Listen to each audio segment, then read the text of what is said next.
Hey there, football fans. My name is Derek P. Fields, and welcome to the Gridiron Blitz, where we talk all things Detroit Lions. Well, ladies and gentlemen, we are one day closer to Detroit Lions football. I am going to take a little bit of a YouTube vacation. Please enjoy these videos of rarely before seen videos that only a few of my subscribers may or may not remember. This is before the Detroit Sports Alliance and when I was just starting to embark on my Detroit Lions YouTube journey. So without further ado, let's take a look at some of the greatest hits from the Gridiron Blitz, and I will see you at training camp. Holy grail.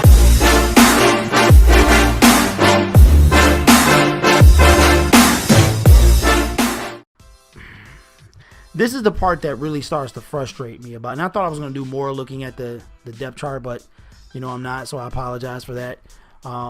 But what frustrates me is that the Lions, they get no respect in the NFL, none whatsoever. The last 2 weeks on NFL Game Day Prime, they're not even good enough to get highlights. Now, every week, they gloss over a bunch of teams.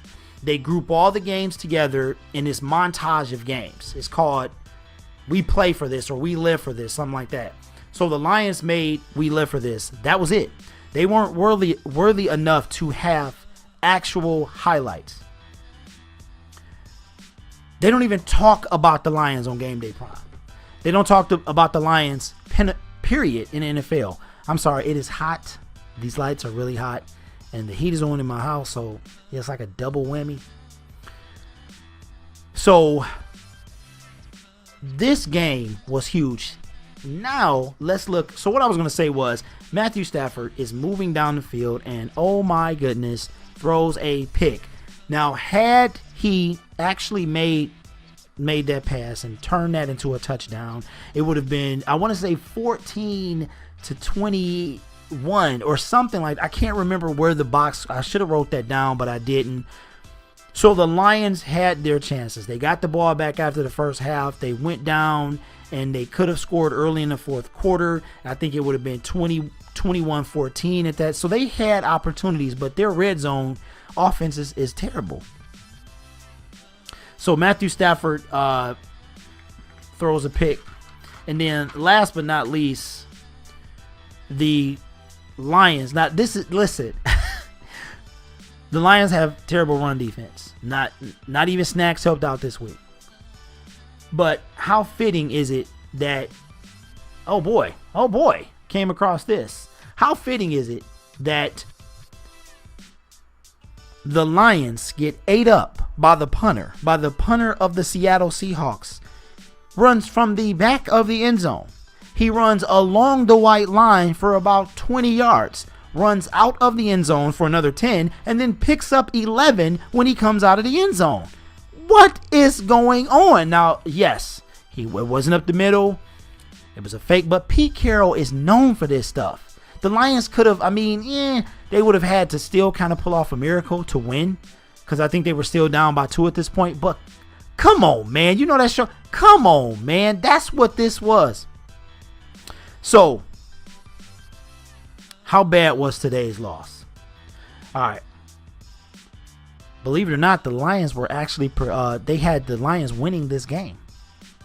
How bad was this? So Seattle, 413 yards to Detroit's 331. Detroit had 21 first downs, but they had 3 turnovers, and they were behind by 10 minutes in the possession time. Okay. How bad was this loss? Really bad. Oh, nope. I don't want that. Don't want that. Why do I say that? Well, currently Green Bay is winning. It looks like the Rams got a sack on Aaron Rodgers. Otherwise, there's no way they're going to have 2 points. Chicago won. So they actually leapfrogged the Lions. I want to say it would have been a tie. The Lions could have been in last place anyway. I don't know, because they would have had the same record. Whether Green Bay wins or loses, Green Bay is still probably in second place because they'll have if they lose, they'll be 3-3-1, and then Chicago will move up, go from last to second in a day. Minnesota plays later tonight. Minnesota is safe with the number 1 spot this week. And guess who they play next week? The Detroit Lions. I think it's on the road. The Lions coming off a loss, a really bad loss. Yeah, not too sure that that's a winnable game anymore. I'm sorry. Lions have what it takes, but they just, I don't know. So Minnesota safe at in first place. Green Bay wins or loses. Thank you. If Green Bay wins or loses, doesn't matter. They're going to stay. If they lose, then they're going to go to third place. If they win, they're going to stay in second. And so for another week, the Detroit Lions are last place. They have dropped to number 13 on the conference standings. They went from 9 to 13. Teams ahead of them, immediately ahead of them, take up the last Dallas Cowboys. I believe that's 12. Tampa Bay at 11. Atlanta Falcons all of a sudden at 10. The Philadelphia Eagles at 9. Seahawks go to 8. 1, 2, 3, 4, 5. Let's just do it like this. Rams at 1. Saints at 2. Washington at 3. Washington at 5 and 2. Adrian Peterson. Let's go. Man. Carolina Panthers at 4, Minnesota Vikings at 5, Green Bay Packers at 6. That completes the playoff picture at Green Bay. Chicago at 7, Seattle at 8, Philadelphia at 9, Atlanta at 10, Tampa Bay at 11, Dallas at 12, Detroit Lions at 13, with the Cardinals, San Francisco 49ers, and the New York Giants, the only 3 teams behind the Detroit Lions in the NFC, period. All of a sudden, the Lions go from potentially first place next week, number 9 spot, to maybe, I don't know, maybe the number 6 or 7. They drop 3 or 4 spots to 3 and 4. And it's only 3 teams worse than them. And guess what? They got beat by one of them. The San Francisco 49ers have 1 win. And guess who that win is against? So,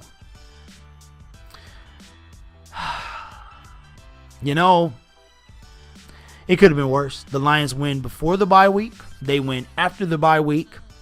I forgot what it feels like to lose because we hadn't lost in a month, 3 weeks or a month, something like that. And it's terrible. It's terrible. And just how crucial this game was. I mean, 1 win is all it takes. This game was crucial. And the Lions come out and they don't do anything about it. Amir Abdullah, what's going to happen with him? Is he on? Is he staying? Is he playing anymore? Not sure. The Lions got to make something happen.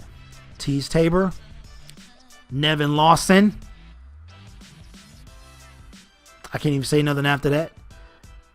They got to make something happen because the Lions are not going to do anything with those 2 people. Darius Slay, didn't even hear his name today. Quinn, you heard his name, but it was on a bad play. What happens? So let's look at the Lions' next 3 games. Let me see something. Okay, we're winding it down. Next 3 games: Vikings, Bears, and Panthers. So the Lions could be 3-7. They could actually be 3-8. So let's do another prediction. Okay, let's close out this video. Maybe it's not going to be quite 30 minutes, but let's close out this video with a prediction because I'm irritated. of the Lions' next couple of games, or the rest of the season.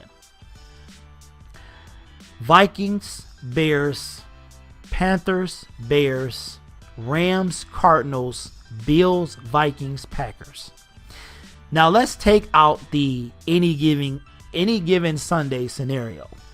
Let's base the Lions off of what's going on today in the rest of the NFL and what the Lions showed up and did today. They're at the Bears, they're at the Cardinals, they're at the Bills, they're at the Packers. They've got their next home game is against the Panthers. I was thinking about going to that one, but they got 2 at home, Panthers, Bears. They go to LA. No, I'm sorry. They got 3 home games, Panthers, Bears, Rams. Then they go to Arizona. They go to Buffalo. Then they come back. Their last home game is against the Vikings. And then they go to Lambeau, 12/30, 2018. All right, so let's close this video out. My prediction. Week 8 in the books for the Detroit Lions. Vikings play tonight. So without seeing them against the Saints. Now, remember, I have them losing this game, the Vikings. Well, I'm going to say they win because I said it last week. So they beat Minnesota. I'm going to be a straight Lion fanboy right now.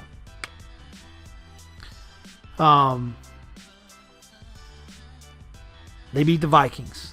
They beat the Bears. Woo! They beat the Panthers. They lose to the Rams. They beat the Cardinals. They beat the Bills. They beat the Vikings. They beat the Packers.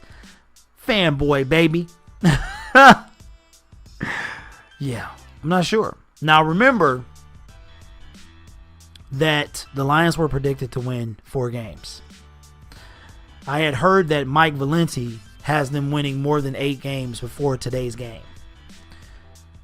So don't listen to him ever since Terry Sharp left.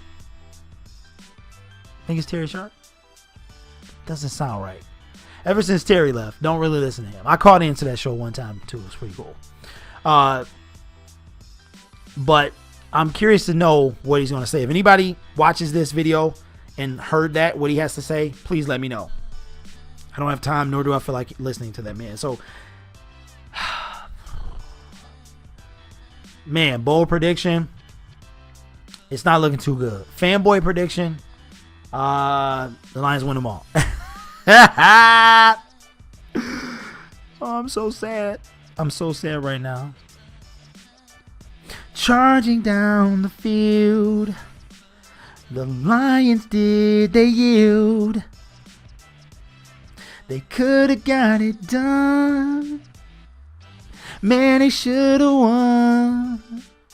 But man, they laid an egg. I want Abdullah's head. What they gonna do? The fans, they gonna boo. What's up, everybody? I'm having fun, man. You gotta do something. Anyway, it's your boy, Derek P. Fields. Thank you so much for watching. We're gonna try and do this every Sunday. Lions Weekly Breakdown. Please subscribe if you're not a subscriber. Give me a thumbs up either way. And I appreciate every last one of you guys. Shout out to all my Detroit Lions fans, all my Detroit Lions YouTubers. Enjoy everybody's content. Thank you guys so much for watching, and I will talk to you in the next video. Derek Fields is out. Thank you so much for watching. It's been a fantastic day and a fantastic show, guys. When you're talking to a microphone like this, you've got to do the head back and forth like this. That's the only way you do it on the radio. Yeah. And just remember, that is correct, Wendy. We all wear masks, metaphorically speaking. Shout out. Let me know if you know where that's from. Holy grail.